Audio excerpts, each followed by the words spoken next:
हम सब यज्ञ के संतान हैं, इसलिए यज्ञ से अलग कोई भी प्राणी नहीं हो सकता है। भगवान ही यज्ञ के मूर्तिमान विग्रह हैं। हिंदू, मुस्लिम, सिख, ईसाई, क्रिश्चियन, बौद्ध, कोई भी। महाराज जी, हिंदू खतरे में है? कोई खतरे में नहीं है। हिंदू, मुस्लिम, सिख, ईसाई, क्रिश्चियन, बौद्ध सब अपनी अपनी जगह पर रहे। खतरा तो आरोप लगता है हमेशा राजनीति करने वालों पे लगता है कि वो धर्म की राजनीति कर रहे हैं, और धर्म गुरुओं पे लगता है कि वो राजनीति में घुस रहे हैं। देखिए, दोनों एक दूसरे के पूरक हैं। राजनीति बिनु धन बिनु धर्मा, हरि समर्पे बिनु सत्कर्मा, गोस्वामी जी कह रहे हैं। राजनीति में राजनीतिक लोग रहें, लेकिन मंदिर में बैठे हुए पुजारी को ब्राह्मण होना जरूरी है, वहाँ तो जात पात आता है। तो ये जात पात जो खत्म करने की बात होती है, जब धरातल में इसको प्रैक्टिकली आपको लॉन्च करना होता है, तब हम जीरो होते हैं। इस पर आप क्या कहेंगे? मुख बनाया गया है भोजन के लिए, चरण बनाया गया है, पैर है चलने के लिए, मुख से नहीं चला जा सकता है। जो जहाँ पर व्यवस्थाएं दी गई हैं, उस व्यवस्था का। हिंदू राष्ट्र के भी समर्थक हैं आप? हम सभी राष्ट्र के समर्थक हैं। हिंदू राष्ट्र में हम लोग रह रहे हैं। हिंदुस्तान नाम है, लेकिन इसमें तो सभी वर्ण की अंगुली छोटी बड़ी है। सभी लोग हैं। सभी को काटने के लिए, मिलाने के लिए चाकू से काटना पड़ेगा। समाज लंगड़ी लूली हो जाएगी। सब रहे, लेकिन कलयुग का चौथा चरण कैसा होगा? चौथा चरण नहीं होगा, चोरी होगी मंदिरों में। चौथा चरण में बाढ़े खल बहु चोर जुआरा, जे लंपट परधन पर धारा, मानई मातु पिता नहीं देवा, साधुन सन करवा। महाराज जी, एक नाम जो इस पूरे मुद्दे में सबसे ऊपर आया वो था चंपत राय का। चपत लगा दी चंपत राय ने, बहुत खतरनाक, और पल्ले में किसी के नहीं पड़ रहे हैं। अभी तक FIR दर्ज नहीं हुई है, कोई एक्शन नहीं हुआ है। इस पे आप क्या कहेंगे? अब ऐसा है, श्री रामचंद्र कह गए सिया से, ऐसा कलयुग आएगा, हंस चुगेगा दाना दुनका, कौवा मोती खाएगा। कौवा तो गायब हो गया और अयोध्या सबसे ट्रेंडिंग टॉपिक बन गया। आज सोचा अयोध्या पे कुछ बातचीत की जाए, क्योंकि अयोध्या आज सबकी ज़ुबान पर है। इतना बड़ा चंदा चोरी का मुद्दा आ गया और श्री राम लला की जन्मभूमि एक बार फिर ट्रेंडिंग टॉपिक बन गई। तो सोचा आपको अयोध्या के एक ऐसे जाने माने महंत से मुलाकात कराई जाए और उनसे कुछ ऐसी बातचीत की जाए जो अयोध्या को किसी और नज़रिए से हमें देखने में मदद करेगी। आज मैं रीटा आपके इस पॉडकास्ट में आपका स्वागत करती हूँ, एक हमारे खास मेहमान के साथ। आज हमारे साथ मौजूद हैं रसिक पीठाधीश्वर के महंत श्री जन्मेजय महाराज जी। बहुत बहुत स्वागत है महाराज जी आपका हमारे पॉडकास्ट में। आज इस पॉडकास्ट का शुरुआत हम कर रहे हैं इस बात से कि अयोध्या आज के समय में सबसे बड़ा ट्रेंडिंग मुद्दा बन चुका है। आप क्या सोचते हैं इस मुद्दे पे कि अयोध्या जब शुरू हुआ तो अयोध्या में राम जन्मभूमि का सबसे बड़ा मुद्दा हमने इन कुछ सालों में सबसे ऊपर देखा, और आज किसी और मुद्दे की बात हो रही है। अयोध्या अपने आप में ही गरिमा में, महिमा में, श्रृंखला में सदैव रही है। ये अयोध्या में श्री राम जन्मभूमि, श्री राम जी का अवतरण हुआ, जन्म हुआ, प्राकट्य हुआ, और अनादिकाल से अयोध्या पूजनीय रहा। आज भी है और सदैव रहेगा, क्योंकि जहाँ राम जी का जन्म हुआ, धन्य अवध जेहि राम बखाना, अवधपुरी मम पुरी सुहावनी, उत्तर दिशि सरयू बह पावनी कहकर इस धाम का, इस नाम का सम्मान और महिमा मंडित भगवान श्री राम ही स्वयं किए। संपूर्ण श्री रामचरितमानस जो राम जी के गाथाओं से परिपूर्ण है। संपूर्ण श्री रामचरितमानस में 7 कांड हैं। 7 कांड में अवध, अवधपुर, कौशलपुर अनेकों जगहों पर लिखा हुआ है, लेकिन अयोध्या वर्ड का प्रयोग गोस्वामी तुलसीदास जी महाराज मानस में केवल एक जगह पर किए। नारदादि सनकादि मुनीसा, दर्शन लागी कौशलाधीसा, दिन प्रति सकल अयोध्या आवहीं, देखी नगर विराग बिसरावहीं। तो अनादिकाल से अयोध्या महिमा मंडित है और अयोध्या से पूरे विश्व का नेतृत्व राम राज्य में होता रहा। राम राज्य की परिकल्पना यदि आप एक दृष्टि में देखेंगे तो राम राज्य बैठे त्रैलोका, केवल मृतलोक नहीं, तीनों लोकों में राम राज्य की परिकल्पना का संवाहक लोग रहे। राम राज्य का परचम लहरता रहा। जो श्री राम जन्मभूमि का विवाद चला वो भी हम लोगों के जन्म के पूर्व से चल रहा है। 500 वर्ष अनुमानित 500 वर्षों से कंटिन्यू ये विवाद चलता रहा। श्री राम जन्मभूमि का तीर्थ क्षेत्र जो ट्रस्ट बना, ये ट्रस्ट के द्वारा सभी समाज में जैसे अपनी अंगुली छोटी बड़ी है, कुछ नेतृत्व कर्ताओं की कमी, दिशा निर्देशन की कमी आई, समीक्षा की कमी आई, जो आज परिलक्षित हो रही है। कुछ कतिपय कारणों से जहाँ भी गलत लोग रहेंगे तो गलत काम होगा ही, जहाँ सही लोग रहते हैं वहीं पर सही काम होता है।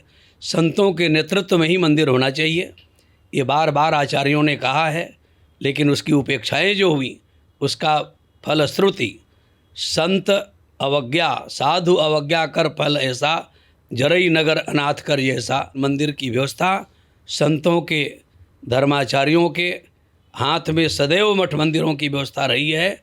उसमें धर्माचार्यों के नेतृत्व में राजा महाराजाओं से लेकर ट्रस्टियों से लेकर सभी संतों और धर्माचार्यों के नेतृत्व में चले।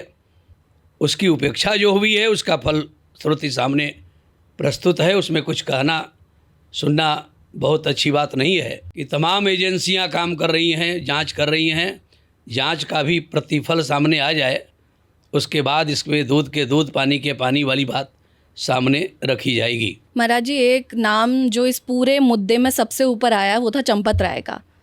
चपत लगा दी चंपत राय ने, बहुत खतरनाक, और पल्ले में किसी के नहीं पड़ रहे हैं।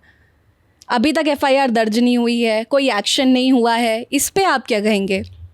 अब ऐसा है, जिनके हाथ में कमान था उनको जिम्मेदारी लेनी चाहिए, और जहाँ तक जिम्मेदारी लेने के बाद वो समय अधिक बीत गया है, पूर्व ही जिम्मेदारी लेकर के पद से विरत हो जाना चाहिए था, लेकिन अभी तक वो लगाम पकड़े हुए हैं, ये दुर्भाग्य का विषय है।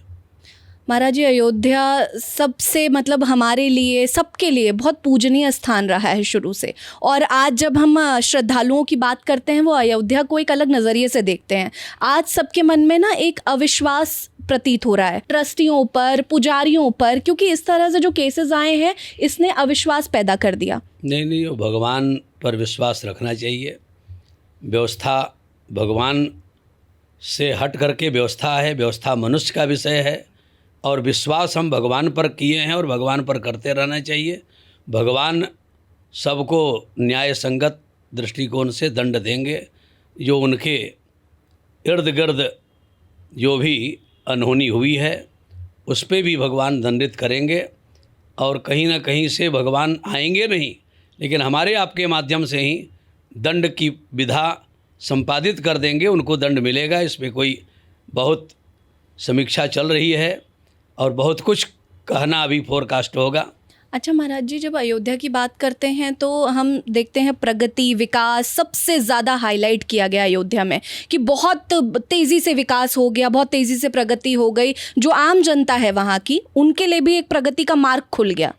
क्या आप इस बात से सहमत हैं? नहीं, प्रगति तो हुई है, पूर्व की अपेक्षा आधुनिकता से परिपूर्ण अयोध्या को जोड़ा गया है। जैसे कभी हम लोग देखते थे हरिद्वार को, जैसे देखते थे वृंदावन को, सभी लोग कहते थे नियर दिल्ली, नियर हरियाणा, पंजाब के भक्तों के विशेष आवागमन होने के नाते, उनके योगदान होने के नाते इन सब शहरों की विकास हो रहा है। उसी प्रकार से केंद्र सरकार, प्रदेश सरकार के सारे तंत्र लग गए, और सारे विश्व के श्री राम जी की जो विवादास्पद कड़ियाँ न्यायालय में थी, सुप्रीम कोर्ट, माननीय सुप्रीम कोर्ट से जब आदेश आया तो सबको बड़ा हर्ष हुआ, और उस हर्ष का हर्षोल्लासित होकर के सब तन मन धन से सहयोग देकर, जैसे कुंभ में 12 वर्षों के बाद और बहुत वर्षों के बाद जो भीड़ होती है वो अयोध्या में कुंभ के शैली में भीड़ देखने को मिली। दर्शनार्थियों के, भक्तों के जो भीड़ आई, और स्वाभाविक है श्रद्धालु जब जाएगा तो कुछ वहाँ दे कर आएगा। इस शैली में सबों ने यथाशक्ति योग और अनुदान दिया। उस अनुदान का कुछ ही भाग लग पाया और कुछ आरक्षित हो गया। ये विशेष समीक्षा का विषय है। अधिक से अधिक धाम की महिमा गरिमा के अनुरूप वहाँ की नव्यता भव्यता और विकसित होनी चाहिए। महाराज जी, एक आरोप लगता है हमेशा राजनीति करने वालों पे लगता है कि वो धर्म की राजनीति कर रहे हैं, और धर्म गुरुओं पे लगता है कि वो राजनीति में घुस रहे हैं। तो इस पर आपका क्या मानना है? देखिए, दोनों एक दूसरे के पूरक हैं। राजनीति बिनु धन बिनु धर्मा, हरि समर्पे बिनु सत्कर्मा, गोस्वामी जी कह रहे हैं। राजनीति में राजनीतिक लोग रहें लेकिन धर्म का आश्रय और आशीर्वाद लेते रहें, तब उनका मार्ग प्रशस्त रहेगा। धर्म से परे कोई भी नहीं हो सकता है। धर्म एव हतो अंति धर्मो रक्षति रक्षितः लिखा हुआ है। धर्म की रक्षा, धर्म के नाम से हम जुड़े रहेंगे तो हमारा भी कल्याण होगा, हमारे परिवार का, हमारा जो है पूरे परिकरों का कल्याण होता रहेगा। धर्म से परे कोई भी नहीं है, इसलिए धर्म से जुड़ना ये बहुत अच्छी बात है। अयोध्या सामान्य नगर नहीं है। अयोध्या जहाँ राम लीन अवतार, भगवान श्री राम ही जो धर्म के मूर्तिमान विग्रह हैं, उनका अवतरण जहाँ हो रहा है वो सामान्य नगर नहीं है। सामान्य सोच और कतिपय अर्थ और अनर्थ से परे है अयोध्या। इसलिए अयोध्या की गरिमा महिमा कोई सामान्य अर्थ अनर्थ से जोड़ करके अयोध्या की गरिमा महिमा को मनुष्य उसको परे नहीं कर सकता है। हम सब यज्ञ के संतान हैं, इसलिए यज्ञ से अलग कोई भी प्राणी नहीं हो सकता है। भगवान ही यज्ञ के मूर्तिमान विग्रह हैं। इसलिए यज्ञ से समग्र जन जन कण कण का अवतरण हुआ है। यज्ञ से सब का आविर्भाव हुआ है, प्राकट्य हुआ है।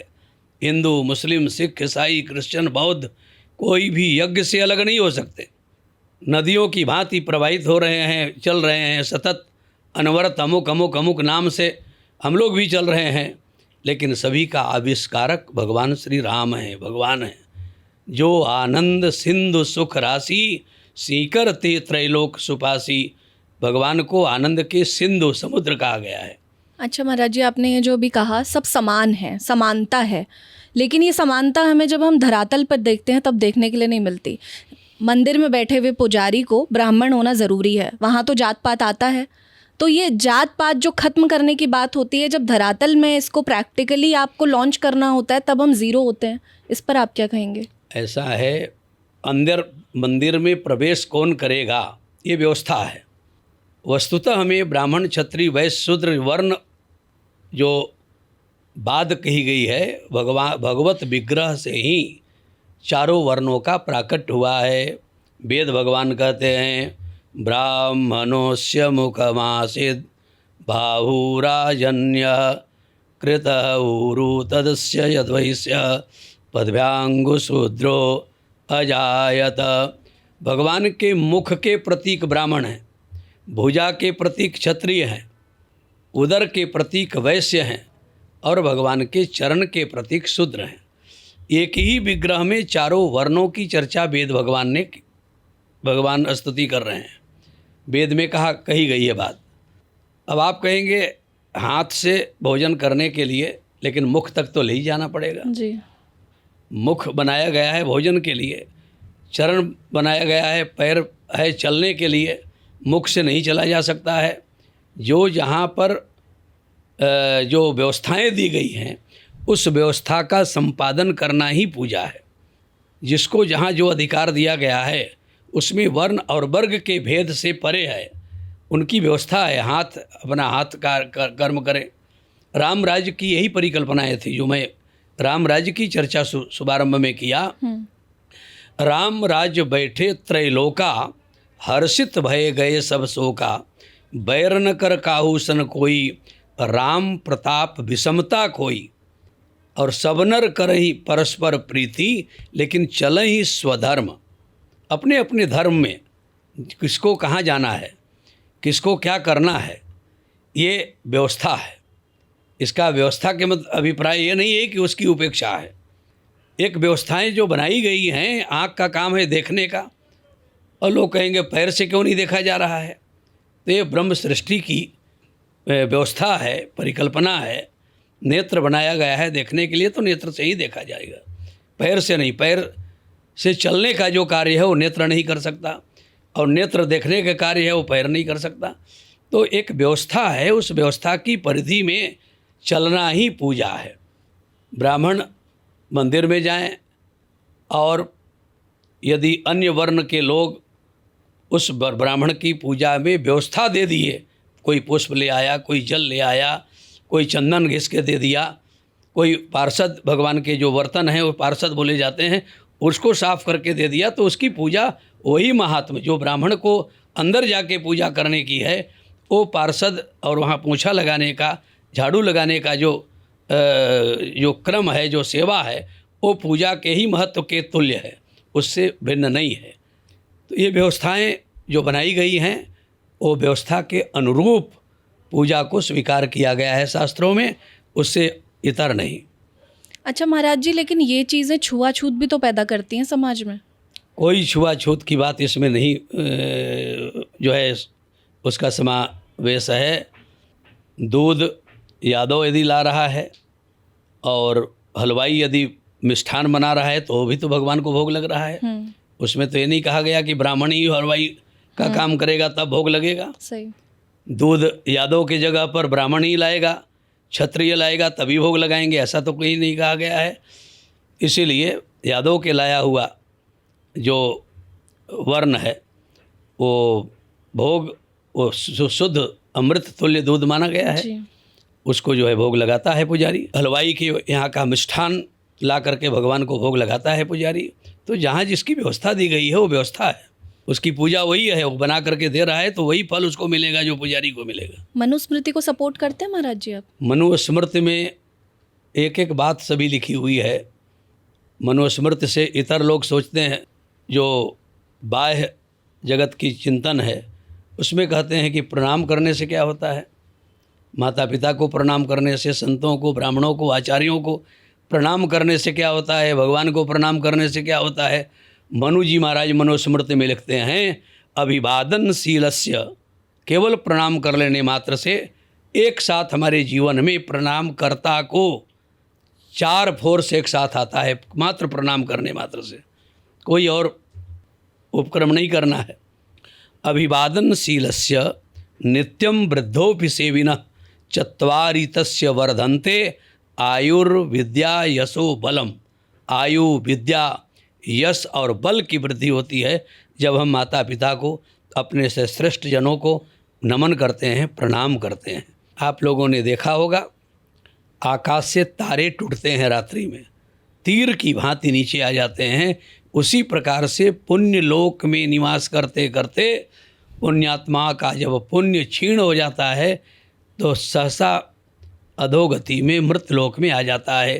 तेतम मृतलोकम विशालम क्षीर्णे पुण्ये मृतलोके विसंति, गीता में लिखा हुआ है। आकाश के जैसे तारे टूटते हैं उसी प्रकार से तीर की भांति नीचे अधोगति में वो पुण्यात्मा जो पुण्य करके स्वर्ग में बहुत समय तक प्रवास करने के उपरांत जब गिरता है पुण्य क्षीण होने पर, तो अधोगति में आ जाता है।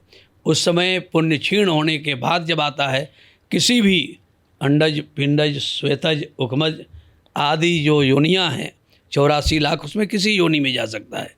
इसीलिए गोस्वामी जी ने एक सूत्र दिया मानस में, बड़े भाग मानुष तन पावा, सुर दुर्लभ सद ग्रंथनी गावा।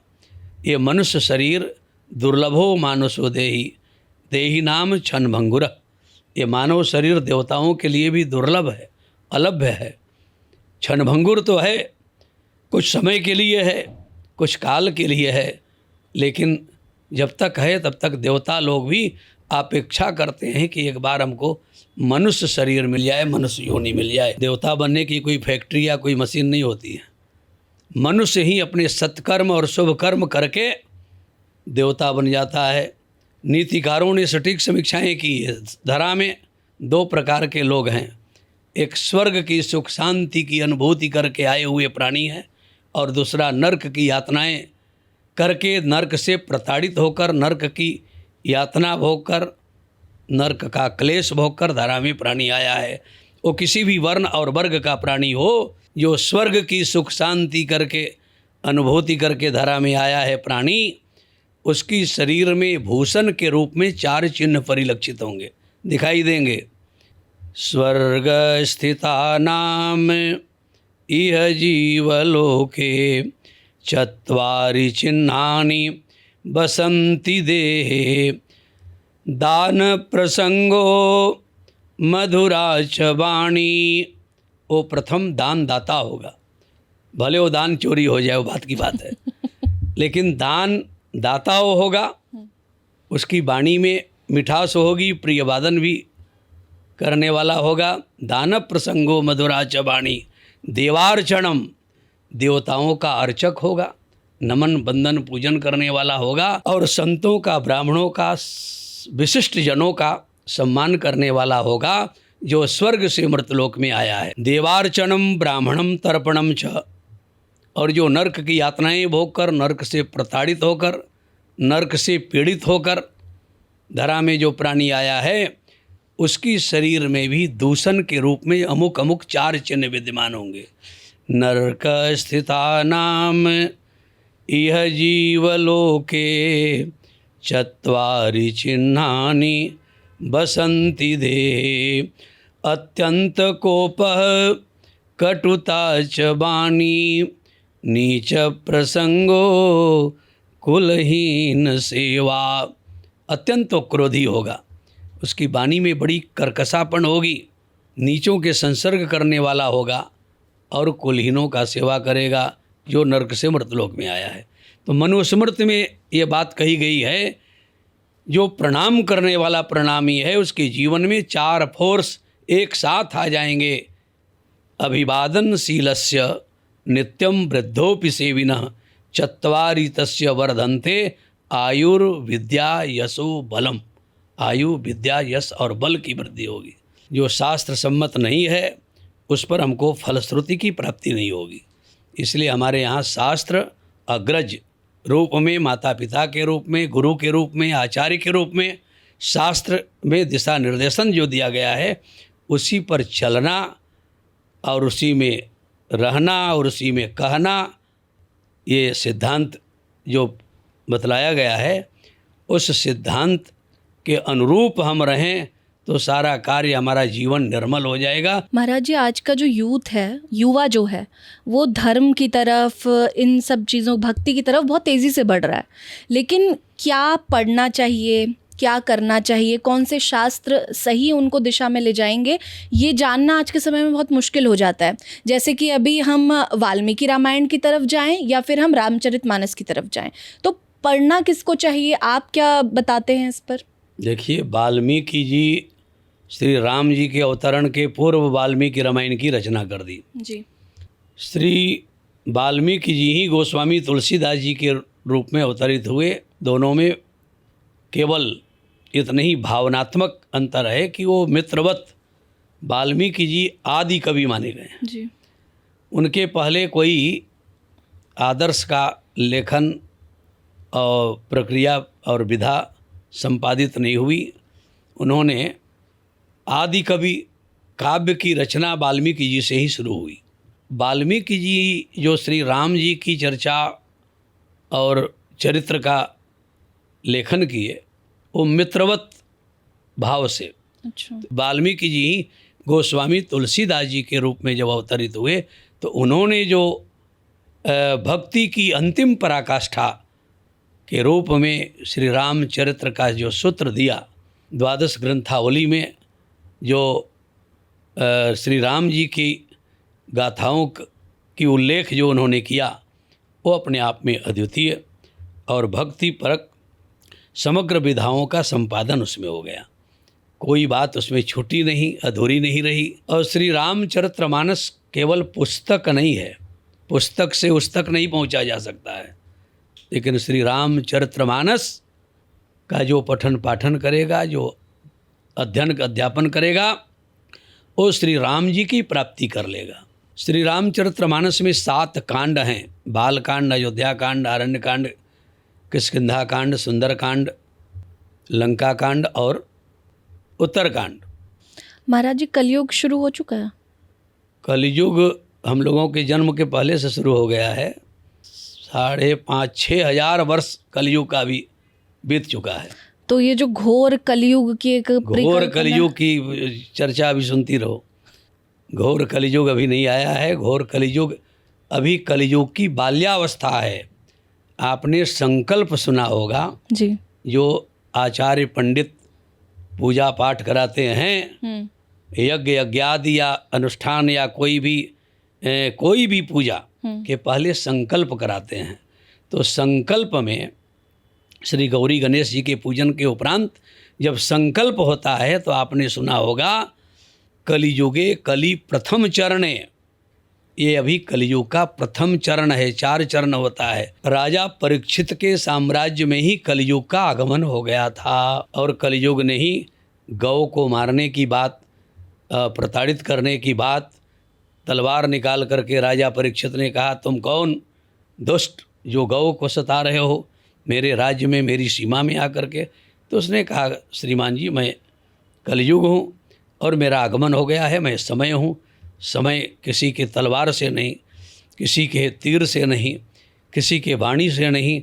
वो तो समय है, समय आएगा ही। किसी संत ने कहा, समय समय पर होता है समय समय की बात, समय समय पर होता है समय समय की बात, काहू समय के दिन बढ़ो और काहू समय की रात। एक संत ने कहा, समय समय पर होता है समय समय की बात, श्री राम जन्म के दिन बढ़ो और कृष्ण जन्म की रात। श्री राम जी के जन्म काल में 1 महीने का 1 दिन हो गया।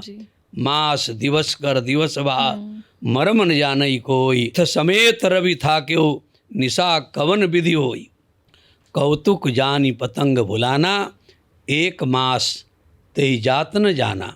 1 महीने का 1 दिन हो गया। इतना बड़ा दिन 12 बजे मध्याह्न काल से भगवान भास्कर दिवाकर अस्ताचल की ओर बढ़े नहीं, दिन ही दिन रहा 12 बजे तक, 1 महीने तक। संसार ही ईश्वर की माया रूपी त्रैलोक्य है।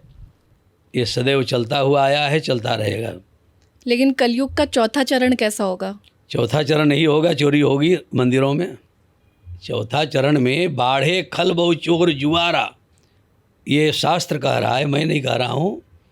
बाढ़े खल बहु चोर जुआरा, जे लंपट परधन पर धारा, मानई मातु पिता नहीं देवा, साधुन सन करवा वही सेवा, जिनके यह आचरण भवानी, सो राक्षस सब जान ही प्राणी। ये राक्षसी प्रवृत्ति आ जाएगी सब में, मानव वही रहेगा। राम राज्य के मानव के सींग पूंछ नहीं हुआ करते थे। राम राज्य में भी हमारे आपके जैसे ही मानव होते थे। अंतर ये था, वैचारिक वैमनस्ताएँ हो गई थी। राम राज्य बैठे त्रैलोका, हर्षित भये गए सब शोका, बैर न कर काहू सन कोई, राम प्रताप विषमता खोई। राम राज्य में मकान मकान से लोग दूर रहा करते थे, शहर और ग्राम दूर हुआ करता था, लेकिन आत्मा से एक दूसरे के सन्निकट हुआ करते थे। एक दूसरे के सुख दुख के सब जो है सहयोगी बन करके स्तंभ जैसे खड़े रहते थे। आज तो मकान के ऊपर मकान बनता जा रहा है, कई मंजिलें बनती जा रही हैं, लेकिन नीचे वाला सोच रहा है ऊपर वाले को कब हम टांग खींच करके नीचे कर दें, कब उसको रोड पर ले आएं। वैचारिक व्यवस्थाएँ हो गई हैं, इसलिए सब दुखी हैं। जब सब एक दूसरे के सहयोगी हुआ करते थे तो वही सुख का कारण। सब नर करहीं परस्पर प्रीति, चलई स्वधर्म निरत श्रुति नीति। तो रिजल्ट बोले अल्प मृत्यु, नहीं कौनि उपीरा, सब सुंदर सब बिरुज शरीरा, नहीं दरिद्र को दुखी न दीना, नहीं को अबुधन लक्षण हीना, फूलई परई सदा तरु कानन, रहहि एक संग गज पंचानन। महाराज जी, हिंदू खतरे में है? कोई खतरे में नहीं है। हिंदू, मुस्लिम, सिख, ईसाई, क्रिश्चियन, बौद्ध सब अपनी अपनी जगह पर रहें। खतरा तो वह है जो धर्म से विरत है, विमुख है, और जिसका चिंतन जो सामाजिक न हो, वो हर व्यक्ति खतरे में है। हम लोग भी खतरे में हैं। ऊपर आसमान न जाने भूकंप में कब गिर जाए। अच्छा, आपने कहा हम लोग भी खतरे में हैं, तो इससे एक बात याद आई। अभी नकली शंकराचार्य, असली शंकराचार्य की लंबी लड़ाई चल रही है, उस पर आपका क्या कहना है? अब ये शंकराचार्य असली और नकली कौन है, इसकी समीक्षा करने वाली एक परिधि है। शंकराचार्य किसको कौन बनाता है, इसका एक विशेष प्रकोष्ठ है। ये हमारा आपका विषय नहीं है, या व्यक्ति विशेष का भी विषय नहीं है। शंकराचार्यों की जो सीमा है, जो परिधि है, वो अंतिम पराकाष्ठा में है। कोई भी शंकराचार्य अपने आप को कहते हों, वो सब फर्जी हैं।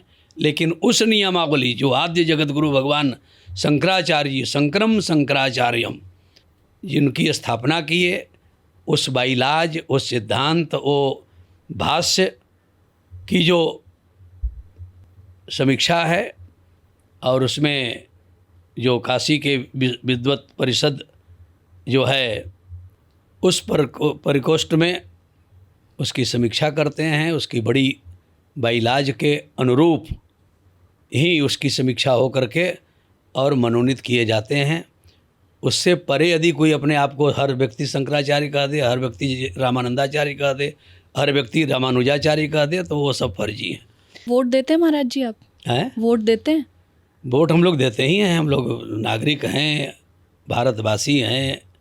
वोट ही हमारा एक मत देने का जो साधिकार है, उसका हम लोग प्रयोग करते हैं। मैं ये तो सवाल नहीं करूंगी आपसे आप किसको वोट देते हैं, लेकिन ये सवाल ज़रूर करूंगी कि आज के समय में योगी आदित्यनाथ पे एक बड़ा सवाल उठता है कि वो भगवाधारी हैं, संत हैं, महात्मा हैं, और वो बैठे हुए हैं एक ऐसे पद पर जहां उनको पूरे देश की सेवा करनी है, एक राज्य की कमान उनके हाथ में है।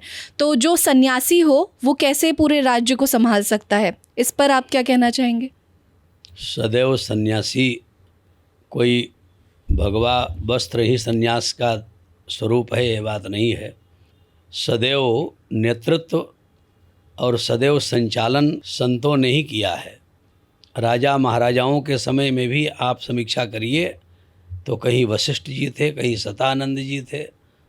जनकपुर में महाराजा जनक के साथ में आचार्य परंपरा और संत परंपरा का अक्षुण्य परंपरा जुड़ी रही है।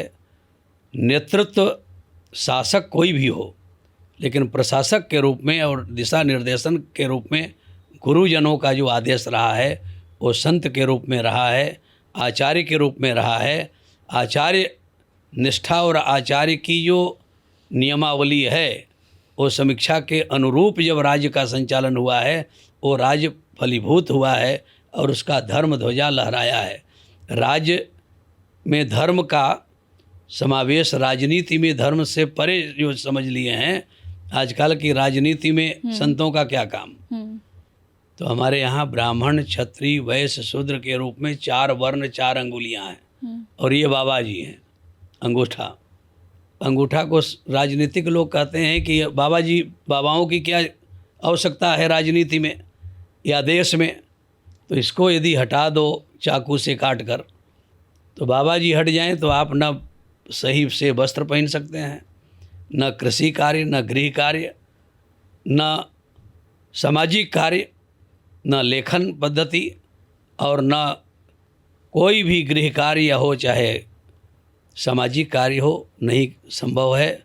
सहूलियत से नहीं कर सकते हैं। वैसे तो अपंग भी भोजन करता है, जीता है, जीना अलग बात है, लेकिन सहानुभूति के साथ में यदि अंगूठा साथ में है तो हमारा मुट्ठी भी मजबूत है, हाथ भी मजबूत है, और हमारा जीवन भी मजबूत है। इसलिए जो अंगूठा का रोल है वही महात्मा का रोल है। समाज में, सभा में जो मुट्ठी मजबूत करके सबको संगठित करके चलाता है, दिशा निर्देशित करता है। ये राजनीतिक लोग चाहते हैं कि महात्माओं की कोई ज़रूरत नहीं है, लेकिन महात्माओं की आध्यात्मिक जगत में दिशा निर्देशन के लिए एक गाइडलाइन देने के लिए बहुत आवश्यक है। जब तक हम धर्म राजनीति बिनु धन बिनु धर्मा, हरि समर्पे बिनु सत्कर्मा, गोस्वामी जी कह रहे हैं, उसकी आवश्यकता है। जो नहीं समझते हैं वो अंधकार में हैं, नहीं समझते फिर से समझ लें। हमारा आजकल जातिवाद, वर्णवाद, धर्मवाद, क्षेत्रवाद सब जगह है, तो साधुवाद भी कहीं ना कहीं है। इसलिए हम लोग सबका समर्थन करते हैं। जो धर्म से जुड़े हैं वो चाहे किसी भी वर्ण और वर्ग का हो, हम लोग सबका समर्थक हैं। हिंदू राष्ट्र के भी समर्थक हैं आप?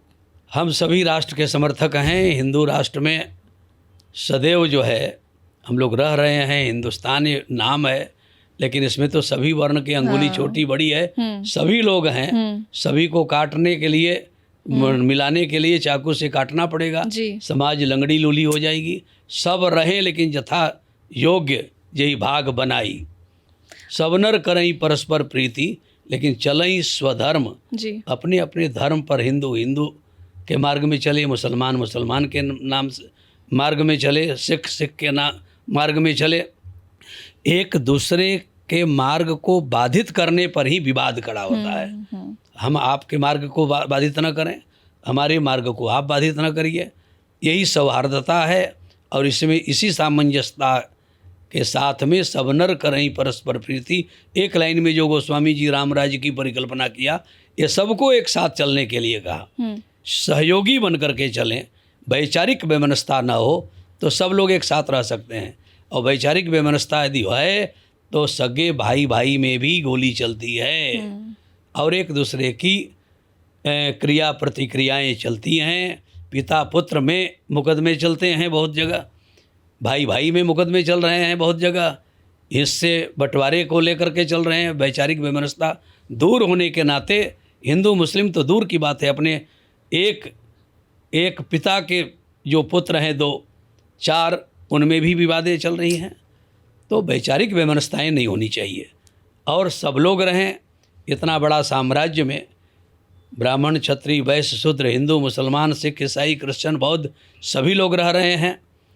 वैचारिक वैमनस्यताएं जहाँ नहीं हैं वहाँ विवाद हो रहा है। तो रसखान और रहीम भी इसी देश में रहे हैं, कोई अलग नहीं। उनके लिए कोई पाकिस्तान नहीं भेजा गया, कोई अरबिस्तान नहीं भेजा गया, यहीं रह करके और श्री कृष्ण लीला का अनुसरण और अनुकरण किए हैं। रसखान और रहीम के तमाम रहीमन विपदा हो बली जो थोड़े दिन होए, हित अनहित या जगत में जानी परत सब कोई, रहीम जी लिख रहे हैं। जी, एक आखिरी सवाल आपसे करना चाहूँगी कि जो भी श्रद्धालु अगर अयोध्या आते हैं आज के समय में, तो ऐसे कौन से दरबार हैं, ऐसे कौन से मंदिर हैं जहाँ उनको एक बार मत्था टेकने ज़रूर जाना चाहिए? बहुत भव्य हैं आज के समय में भी वो जगह। देखिए, सभी मंदिरों में श्री सीताराम जी, हनुमान जी, दुर्गा जी और शिव परिवार, जहाँ भी भगवत विग्रह हैं सभी मंदिर में जाएं। श्री हनुमानगढ़ी, कनक बिहारी जी और श्री राम लला जी का दर्शन राम जन्मभूमि में प्रायः जो भी अयोध्या जाता है वो करता है। और माँ सरजू जी, जो श्री राम जी के पूर्व से, राम जी के त्रेता के, श्री राम जी के अवतरण के पूर्व वहाँ की लैंड, वहाँ की भूमि, और सामने श्री सरजू जी, वशिष्ठ जी के प्रयत्न से श्री सरजू जी अयोध्या ही हैं। और अयोध्या जो भी जाता है वो सरजू जी का अवगाहन करता है, सरजू जी का दर्शन करता है। जा मज्जनते बिन ही प्रयासा, मम समीप नर पाऊ ही भाषा, गोस्वामी जी कह रहे हैं, भगवान श्री राम कह रहे हैं कि जिस सरजू के केवल दर्शन करने मात्र से मेरे समीप निवास का, उसको स्थान का वो अधिकारी हो जाता है। इसलिए श्री सरजू जी दिव्य सरजू हैं। क्योंकि एक जब आप धर्मस्थली पर जाते हैं तो वहाँ से जुड़े कई जवाब आपको मिल जाते हैं, और जब हम कोई ऐसा पॉडकास्ट करते हैं तो उसको करने का सिर्फ एक मकसद होता है कि आपको कुछ ऐसे चीज़ों के बारे में बताना जिसके बारे में शायद आप ना जानते हो, ना अवगत हो। और आज हमने कुछ ऐसी ही बातों के बारे में बात की, जैसे कि वाल्मीकि रामायण को समझा, रामचरितमानस को समझा, उसके अलावा राम जी के चरित्र को समझा, और भगवान राम की जन्मस्थली के बारे में ढेरों कहानियाँ जानी। महाराज जी, आपका बहुत बहुत धन्यवाद हमारे दर्शकों को इतना बड़ा मार्गदर्शन देने के लिए, और दोबारा हम आपसे निवेदन करेंगे अपने दूसरे पॉडकास्ट में आने के जी, लिए, बहुत क्योंकि बहुत बहुत सारे धन्यवाद। सवाल हैं। बहुत बहुत धन्यवाद आपको, आपके चैनल के जितने भी वरिष्ठ कनिष्ठ पदाधिकारी बंधुगण हैं, जी सभी को बहुत बहुत मंगल शुभकामना। सभी लोग अयोध्या आवें, इन सब किंवदंतियों पर न रहकर। अयोध्या शाश्वत हैं, अयोध्या धाम की गरिमा महिमा अनंत है। अनंत से अंत वाले लोगों को जोड़ना और उनकी कतिपय कृतियों को जोड़कर वहाँ से परहेज करना, ये शाश्वत नहीं है। शाश्वत हमारा आचार्य परंपरा है, धर्म परंपरा है। और श्री राम जी अनंत हैं। अनंत हरि कथा अनंता, कहीं सुनई बहुविधि सब संता का चिंतन करते हुए सभी लोग अयोध्या आवें। आपके चैनल के माध्यम से मैं सबको आहूत करता हूँ, आमंत्रित करता हूँ, और सभी के प्रति मंगल कामना करते हुए सर्वे भवन्तु सुखिनः, सर्वे सन्तु निरामया, सर्वे भद्राणि पश्यन्तु, माँ कश्चित् दुर्भाग् भवेत् का सम्यक प्रतिपादन का चिंतन करते हुए सब लोग आवें। जय सिया राम। महाराज जी, क्योंकि आप अध्यात्म से कई सालों से जुड़े हुए हैं, आपने इतनी आराधनाएं की हैं, आप इतनी परिक्रमा करते हैं रोज़ाना के बेसिस पर, और तमाम शहरों तमाम जगहों पे आप घूमें, तो आपकी दिनचर्या कैसी रहती है? दिनचर्या हमारी सामान्य साधुशाही जो रहती है वो रहती है। श्री सीताराम जी की उपासना, हमारे श्री गुरुदेव, उनके गुरुदेव जिस स्थान में हमारी साधना स्थली है, सन 70-71 से मैं वहाँ पर हूँ। बचपन से, विद्यार्थी जीवन से श्री गुरुदेव जी के संरक्षण में, और सन 70 से कंटिन्यू आशीर्वाद, वहाँ से जुड़ने के बाद दीक्षा संस्कार, अध्ययन अध्यापन के बाद 83, 84, 85 से मैं भ्रमण में रहा। और भ्रमण में भी अनर्गल भ्रमण नहीं, प्रत्येक महीना यज्ञ कराना और यज्ञ के माध्यम से लोगों को संबोधित करना। यात्रा ही चलती रही श्री नर्मदा जी के तटों पर, मध्य प्रदेश के रीवा, कटनी, जबलपुर, नरसिंहपुर, होशंगाबाद, रायसेन, इन सब ज़िलों में, विदिशा आदि ज़िलों में नर्मदा जी के तट पर प्रति महीना यज्ञ कराना और आगे जन जन को संबोधित करते रहना, और धर्म से, सनातन धर्म से, यज्ञ से सबको जोड़ते हुए आगे हमारा क्रम चलता रहा इस यात्रा की। हमारे जो साधना स्थली है, उपासना स्थली है, हमसे 6 पीढ़ी पूर्व अनंत श्री समलंकृत पूज्य श्री स्वामी रामचरण दास जी महाराज करुणा सिंधु जी हुए, जिन्होंने श्री गोस्वामी तुलसीदास जी महाराज के बाद श्री रामचरितमानस की प्रथम टीका अच्छा श्री महाराज जी ने, पूज्य महाराज जी ने किया। स्वामी करुणा सिंधु जी महाराज ने, स्वामी श्री रामचरण दास जी महाराज करुणा सिंधु जी, उनके बाद श्री स्वामी राम सेवक शरण जी महाराज गद्दी में गद्याचार्य हुए। उनके बाद श्री स्वामी जानकी वर शरण जी महाराज हुए। उनके बाद पूज्य श्री महाराज लक्ष्मण शरण जी महाराज हुए। उसके बाद हमारे श्री गुरुदेव भगवान श्री स्वामी मैथिली रमन शरण जी महाराज गद्दी पर आसीन हुए। उसके बहुत समय बाद, बहुत काल बाद, जब हमारा विद्यार्थी जीवन में जुड़ना हुआ, श्री महाराज जी के शरणागत होने का सौभाग्य प्राप्त हुआ, तो महाराज जी के संरक्षण में अध्ययन अध्यापन चलता रहा, भ्रमण काल चलता रहा। लास्ट में श्री महाराज जी ने कहा कि यहीं से तुम्हारा अध्ययन अध्यापन का शुभारंभ हुआ है, इसलिए इसका संचालन व्यवस्था अच्छा मेरे बहुत निवेदन करने पर भी, मना करने पर भी उन्होंने एक पदभार किशोरी जी के सेवा का हमको जो है सौभाग्य प्राप्त हुआ। महाराज जी के आदेशानुसार सेवा में सन 90 में हमारी जो है वहाँ पर महंताई समारोह हुई, और 90 से अभी तक गुरुदेव 91 में शरीर छूट गई। उसके बाद पूरा महाराज जी के दिशा निर्देशन में जो समया उत्सव श्री सीताराम जी के स्थान के जो गरिमा महिमा, भंडारे और समारोह, उत्सव, समया उत्सव जिसको बोलते हैं, समय समय पर उत्सव जो चल रहा है, वो अपने सामर्थ्य के अनुसार, निजमति के अनुसार, जैसे श्री किशोरी जी, श्री सीताराम जी मति प्रेरित करती हैं, वैसे ही वहाँ का संचालन चल रहा है। आगे जब तक जीवन काल रहेगा तब तक चलता रहेगा। ऐसी मंगल कामना शुभकामनाओं के साथ श्री जानकी घाट बड़ा स्थान अयोध्या, जो श्री रामानंद संप्रदाय की मैंने चर्चा किया शुभारंभ में, श्री रामानंद संप्रदाय में उपासना की मूल आचार्य गद्दी, श्री रसिक उपासना की मूल आचार्य गद्दी श्री जानकी घाट बड़ा स्थान। इनकी सैकड़ों स्थान पूरे देश में, अयोध्या में विभिन्न स्थान हैं, पूरे देश में स्थान है सैकड़ों। इस प्रकार से उस स्थान की आचार्य पीठ से संपादित और संरक्षित बहुत से स्थान हैं, और उससे जुड़े हुए उसकी शाखाएं, जिसको कहा जाएगा पूरे देश भर में श्री जानकी घाट बड़ा स्थान के श्री किशोरी जी के, श्री सीताराम जी के मूल स्थान है।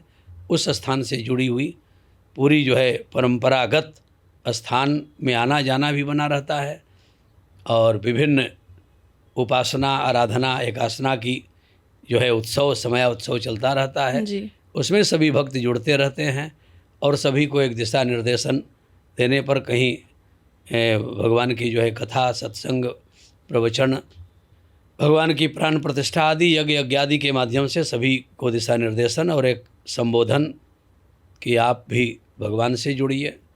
संसार से जुड़ करके क्षणिक लाभ है, लेकिन भगवान से जुड़ने पर जीव को शाश्वत श्री सीताराम जी से जुड़ने का जो विधा है उसका दिशा निर्देशन भी करते रहते हैं। उसी तारतम्य में सनातन धर्म से जुड़ने की एक अभी जो है हमारी संस्था के माध्यम से ही मीटिंग हुई है, श्री अवध में मीटिंग हुई है, और जो है लखनऊ में एक विशेष मीटिंग हुई है। फिर मीटिंग होने वाली है अगले 20 अक्टूबर से, एक सनातन धर्म यात्रा के रूप में अश्वमेध धर्म यात्रा ध्वज यात्रा, ये पूरे देश में यही दिल्ली से ही शुभारंभ होगी, क्योंकि केंद्रीय राजधानी दिल्ली है जी।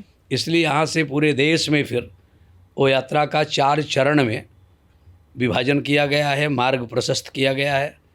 हमारी काफिलाएँ चलेंगी, सारे धर्मावलंबी भक्त लोग भी उसमें आहूत, आपके चैनल के माध्यम से भी जो दर्शक जन हैं उनको भी मैं सादर आमंत्रित करता हूँ, और सबको आह्वान करता हूँ सभी वर्ण और वर्ग के लोग उसमें चलें और अपने जीवन को धन्यास्ते कृतन्न पिबतम, धन्य धन्य बनावें, कृतकृत्य करें। सभी संतों का दर्शन और संतों का आशीर्वाद उद्बोधन से अभिसिंचित हों, और सभी उससे जुड़ें। अपने इष्ट मित्रों को, परिवार को, सबको जोड़कर उस प्रशस्त यात्रा में मार्गदर्शन जो संतों का दिशा निर्देशन रहेगा उसके अनुसार 20 अक्टूबर यानी विजयदशमी से ये यात्रा का शुभारंभ होगा। अच्छा। और जब तक संपादन चलता रहेगा, संपूर्ण नहीं होगी यात्रा, तब तक वो यात्रा का क्रम है वो 4 चरण में विभाजन समिति के हमारे विशिष्ट लोग बैठ करके समीक्षा किए हैं और भी करेंगे जी। उस सभा के पूर्व भी उसकी और सभाएं होंगी। अयोध्या में भी एक सभा होगी, उसके बाद यहाँ से जो दिशा निर्देशन होगा उसमें आप सब सादर आमंत्रित हैं। सभी लोगों को मैं इससे जुड़े हुए, आपके चैनल के माध्यम से जुड़े हुए जितने श्रोताजन हैं, जितने दर्शक जन हैं, सभी को मैं सादर आमंत्रित करता हूँ। रसिक पीठाधीश्वर महंत जन्मेजय शरण की ओर से सभी लोग आहूत हैं। सभी के चलने की व्यवस्था और भोजन की व्यवस्था, ठहरने की व्यवस्था हमारे समिति के लोग करेंगे। सभी लोग साथ में चलें। जय सिया राम। जय सिया राम। महाराज जी, इसके अलावा आप गुरुकुल और गौशालाएं भी आपके मंदिर द्वारा? तमाम गौशालाएं हैं। राजस्थान में गौशाला है जी। श्री नरसिंह गोपाल बृहद गौशाला पुष्कर के पास में है जी। किशनगढ़ अजमेर पुष्कर नियर बड़ी गौशाला है। मध्य प्रदेश में श्री राम जानकी बड़ा मंदिर उदयपुरा, वहाँ गौशाला भी है, गुरुकुल भी है। और श्री राम जानकी मंदिर नटवारा जबलपुर डिस्ट्रिक्ट में है, भेड़ा घाट नर्मदा जी का तट है। और भी स्थान हैं, बिहार में हैं, झारखंड में हैं, छत्तीसगढ़ में हैं, अयोध्या मुख्यालय श्री जानकी घाट बड़ा स्थान अयोध्या में है ही। रायबरेली में गुरुकुल और श्री राम जानकी मंदिर बालेश्वर धाम के नाम से सुविख्यात है। वहाँ पर भी गुरुकुल और आगे वहाँ का जो है मंदिर का संचालन, ये सब तमाम स्थान की शाखाएं जो मैं बोला पूरे देश भर में विस्तृत रूप से फैला हुआ है, विकसित है और विकसित उत्तरोत्तर भगवत कृपा से होता रहेगा। आप लोगों के सहयोग से आगे के कार्य मार्ग प्रशस्त होगा और जहाँ जहाँ आयोजन होगा आप लोगों को आहूत किया जाएगा। सब लोग सादर आमंत्रित हैं। जय सिया राम, जय सिया राम। जय सिया राम महाराज जी, बहुत बहुत शुक्रिया। आप सबका भी बहुत बहुत शुक्रिया हमारे पॉडकास्ट में जुड़ने के लिए। एक नए पॉडकास्ट के साथ हम जल्द मुलाकात करेंगे, तब तक के लिए नमस्कार।